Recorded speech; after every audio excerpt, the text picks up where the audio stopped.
ಹೆಂಗೆ ಬೇಕೋ ಹಂಗೆ ಕಾನೂನುಗಳನ್ನು ಮಾಡ್ತಾ ಆಡಳಿತ ಮಾಡ್ತಾ ಬುಲ್ಡೋಸರ್ ಸಂಸ್ಕೃತಿಯನ್ನು ಬಳಸ್ತಾ ಜೊತೆಗೆ 80-20 ಅಂತ ಹೇಳ್ತಾ ಹಿಂದುತ್ವ ನೆಲೆಗಟ್ಟಿನಲ್ಲ ಜನರನ್ನು ಅಂದಿಸ್ತಾ ಅಭಿವೃದ್ಧಿ ಅಂತೇಳಿ ಈ ಒಂದು ಪ್ರೈವೇಟೈಸೇಷನ್ ಹೆಸರಿನಲ್ಲೇ ಕಾರ್ಪೊರೇಟ್ಗಳಿಗೆ ತಮ್ಮ ಅನೇಕ ಸಾರ್ವಜನಿಕ ಉದ್ಯಮಿಗಳನ್ನ ಹಂಚ್ತಾ ಮನಬಂದಂತೆ ಮಾಡಿದ್ದಾರೆ. ಹೀಗಾಗಿ ಇವತ್ತು ನಮ್ಮ ಬೆಲೆ ಏರಿಕೆ ಮತ್ತು ನಿರುದ್ಯೋಗ ದೊಡ್ಡ ಪ್ರಮಾಣದಲ್ಲಿ ಅದ. ಆದ್ರೆ ಈ ಸಲ ಮತ್ತೆ ಜನ ಅರೆಮನಸ್ಸಿನಿಂದ ಬಿಜೆಪಿಗೆ ಪೂರ್ಣ ಬಹುಮತ ಕೊಟ್ಟಿಲ್ಲ, ಬಹುಮತ ಇಲ್ಲ, 272 ಮೆಜಿಕ್ ಇಲ್ಲ, ಫಿಗರ್ 240 ಕೊಟ್ಟಿದ್ದಾರೆ. ಆದ್ರೆ ಇನ್ನೂ ಅವರಲ್ಲೇ ಇಂಡಿಯಾ ಘಟಬಂಧನ ವಿರೋಧಿ ಅಂತ ಎನ್ ಡಿ ಮಿತ್ರರು ಅವರ ವಿಶ್ವಾಸ ಇಟ್ಟ ಇವತ್ತ ಪ್ರಧಾನಿ ಪಟ್ಟಕ್ಕೆ ಏರ್ತಾ ಇದ್ದಾರೆ. ಇಂಥ ಒಂದು ಸಂದರ್ಭದಲ್ಲೇ ಈಗ ನಾ ಹೇಳಿದ್ನಲ್ಲ ನಿಮ್ಗೆ, ಹಿಂದಿನ ಲೋಕಸಭೆಯಲ್ಲಿ ವಿರೋಧ ಪಕ್ಷಗಳಿರಲಿಲ್ಲ, ಈ ಸಲ ವಿರೋಧ ಪಕ್ಷಗಳು ಆಗಿದಾವ. ವಿರೋಧ ಪಕ್ಷಗಳು ಎಲ್ಲರೂ ಎದ್ದಿದಾವ. ಕಾಂಗ್ರೆಸ್ ಹಿಡಿದೆಲ್ಲ SP ಇರ್ಬೋದು, ಅದೇ ಕಾಲಕ್ಕ SP ಜೊತೆಗೆ RJD ಇರ್ಬೋದು, ಶಿವಸೇನೆ ಇರ್ಬೋದು, ಅನೇಕ ಪಕ್ಷಗಳು ಅವ್ರ ಬೆಂಬಲಕ್ಕೆ ನಿಂತಿದ್ದಾವೆ ಇಂಡಿಯಾ ಮೂಲಕ.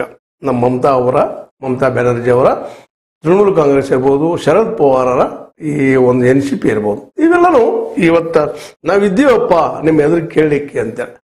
ಹೀಗಾಗಿ ಲಾಸ್ಟ್ ಲೋಕಸಭೆಯಲ್ಲೇ ನಮ್ಮ ಮೋದಿಯವರು ನಾವೊಬ್ಬ ಸಾಕ ಇವರಿಗೆಲ್ಲ ಅಂತ ಹೇಳ್ತಾ ಇದ್ರು.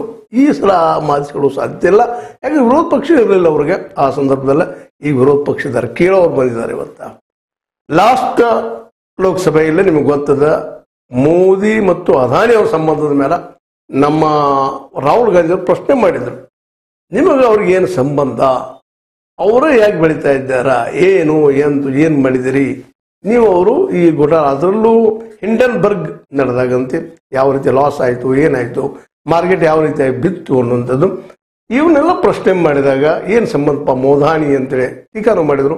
ಅದಕ್ಕಾಗಿ ಅವ್ರು ಸಂಸತ್ತಿನ ಒಂದು ಏನಪ್ಪಾ ಅಂತಂದ್ರೆ ಸದಸ್ಯತ್ವವನ್ನು ಕಳ್ಕೊಂಡ್ರು, ನಂತರ ಕೋರ್ಟ್ಗೆ ಹೋದ್ರು, ಮುಂದೆ ಬಂದರು, ಎಷ್ಟು ತೊಂದರೆ ಅನುಭವಿಸಿದ್ರು.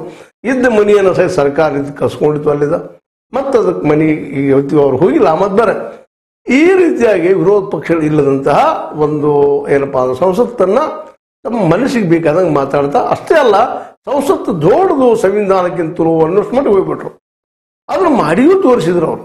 ಯಾಕಪ್ಪ ಅಂದ್ರೆ ವಿಶೇಷವಾಗಿ 2 ಘಟನೆ ಅಂತ ಸ್ಪಷ್ಟವಾಗಿದ್ದಾವ. ಏನಪ್ಪಾ ಅಂದ್ರೆ ದೆಹಲಿಯ ಒಂದು ಆಡಳಿತದಲ್ಲಿದ್ದಂಥ ಆಡಳಿತಾರೂಢ ಪಕ್ಷದ ವಿರೋಧವಾಗಿ ಅಲ್ಲೇ ಉಪ ರಾಜ್ಯಪಾಲ ಹಸ್ತಕ್ಷೇಪ ಮಾಡುವಂಗ ಅವ್ರ ಮೂಲಕ ಎಲ್ಲ ನಡೆಯುವಂಗೆ ಮಾಡಿದ್ರು. ಅಮೆಂಡ್ಮೆಂಟ್ ಅಂದ್ರೆ ಸುಪ್ರೀಂ ಕೋರ್ಟ್ ಆರ್ಡರ್ ಮಾಡಿದ್ರು.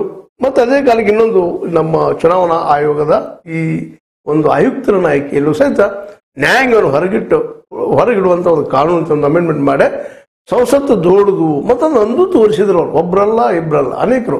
ಮೊದಲೇದಾಗಿದ್ದು ನಮ್ಮ ಉಪರಾಷ್ಟ್ರಪತಿ ಹಿಂದಿನ ಧನ್ಕರ್ ಅವ್ರು ಹಿಂದಿದ್ದಂಥ ಕಾನೂನು ಮಿನಿಸ್ಟರ್ ರಿಜಿಜು ಅವರು ಸಂಸತ್ ದೊಡ್ಡದು ಅಂತ ಹೇಳಿದ್ರು, ತಮ್ಮ ಮನಬಂದಂತೆ ಮಾಡಿದ್ರು.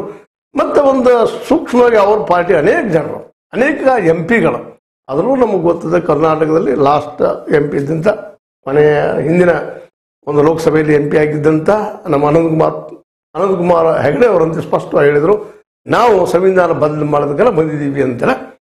ಅದು